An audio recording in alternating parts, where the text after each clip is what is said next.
రాష్ట్రాన్ని దేశానికి అన్నం పెట్టి అన్నపూర్ణగా తీర్చిదిద్దాలనేది నా స్వప్నం. ఆంధ్రప్రదేశ్ ఓటర్లకు నా సందేశం. ఏఆర్ వీడియో కోసం ORCOD స్కాన్ చేయండి. ఆనందాల ఆంధ్రప్రదేశ్. 8 సంఘాలకి 8 మంది పనిచేసే వాళ్ళకి స్కూల్ పిల్లకాయలకు ఒక విధంగా 8 మందికి 8 విధాలుగా చేసినావు.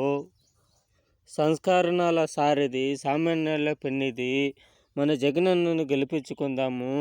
ఫ్యాన్ గుర్తుకే మన ఓటు. ఈ విధంగా 8 విధాలుగా ఆంధ్రప్రదేశ్కు చేసినావు. గెలిపించుకుంటారా?